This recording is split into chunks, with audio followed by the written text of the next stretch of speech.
فاسألوا أهل الذكر إن كنتم لا تعلمون.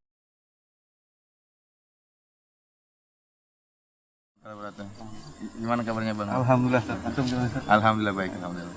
Ustaz, Ana ada sedikit pertanyaan, Ustaz. Mungkin antum bisa berikan penjelasan kepada Ana yang berhubungan dengan tawakal, Ustaz.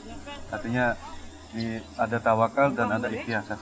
Bagaimana, apakah ini harus mana duluan, apakah berikhtiar duluan baru tawakal atau bagaimana, Ustaz? Pertanyaan yang baik Bang Dung. Sebenarnya ikhtiar dan tawakal dua perkara yang tidak bisa dibeda-bedakan. Adapun persangkaan orang yang menyatakan atau menyangka bahwasanya tawakal sendiri, ikhtiar sendiri, ini merupakan persangkaan yang keliru.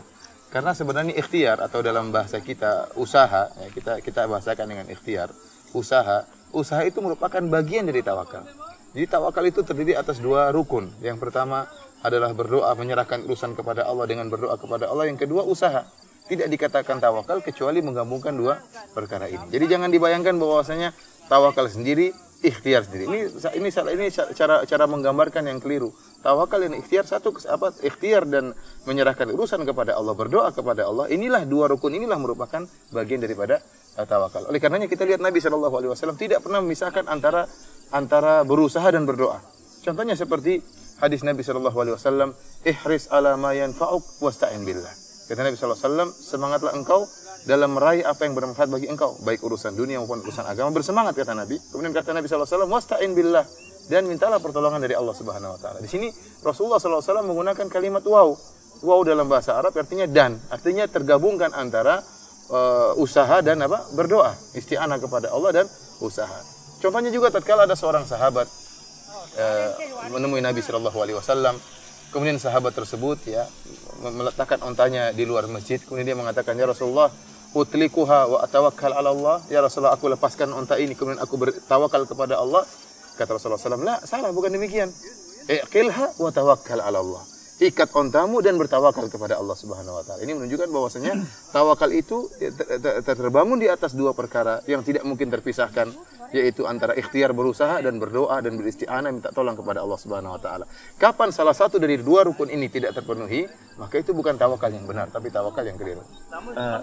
Lanjut, Ustaz, masalah hubungan antara tawakal tadi dengan isti'anah dengan hubungan dengan hadis burung, Ustaz. Bukankah dikatakan sebagian orang berprasangka seperti burung itu bahwa asal bertawakal pasti akan mendapat tanpa ikhtiar gitu. Oh iya. Karena tawakal pada Allah, menyerahkan hanya kepada Allah, insya Allah kita akan. Ya, artinya sebagian orang mengatakan kita kalau tidak dapat rezeki karena kurang yakin kepada Allah. Tapi kalau kita yakin seperti burung, maka Allah akan berikan rezeki kepada kita. Itu hadis yang masyhur.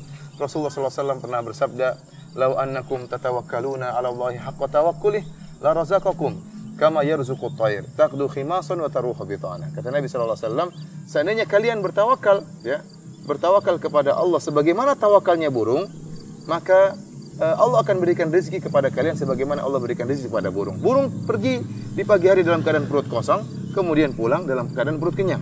Justru hadis ini membantah pemahaman seperti demikian. Karena Rasulullah SAW mengatakan kalau kalian bertawakal sebagaimana burung. Lihatlah burung, bagaimana tawakalnya burung? Burung apakah dia cuma hinggap di pohon tidak pergi? Dia pergi, bahkan dia bangun di pagi hari, bahkan sebelum subuh dia sudah lincah meloncat dari satu ranting ke ranting yang lain. Kemudian kita tatkala keluar ingin sholat subuh, kita sudah mendengar siulan-siulan burung, ya, cerianya burung. Kemudian dia di pagi hari dia berterbang mungkin puluhan kilometer. Lihat bagaimana ikhtiarnya burung. Ya, justru sebenarnya hadis ini bantahan kepada mereka karena burung luar biasa. Burung bukanlah manusia, burung bukan makhluk yang berakal. Dia tidak berakal sebagaimana manusia. Tetapi secara fitrahnya Allah bukan buatkan fitrah kepada burung. Kalau ingin mendapatkan rezeki, maka harus berjalan dengan jauh, harus berusaha. Maka burung pun terbang dengan jarak yang puluhan kilometer dalam keadaan perut kosong. Dia merasa punya tanggung jawab terhadap anak-anaknya. Kemudian dia pergi begitu jauh. Tatkala dia pulang, dia sudah membawa rezeki buat dirinya, dia sudah kenyang dan dia juga bawa rezeki buat anak-anaknya. Ini tawakal yang benar seperti ini. Lantas bagaimana orang berdalil dengan hadis ini di sebuah hari kemudian tidak bangun, hanya kemudian di rumah saja tidur pagi, ya dia harusnya malu sama burung. Burung yang tidak berakal saja secara fitrahnya tahu bahwasanya orang kalau sesuatu kalau ingin mendapat rezeki maka harus berusaha. Sehingga burung di pagi hari sudah begitu ceria, sementara orang ini dia malas-malasan, bagaimana dia mau diberi rezeki oleh Allah Subhanahu Wa Taala. Ya, sama Bang. Ya, terima kasih. Salam.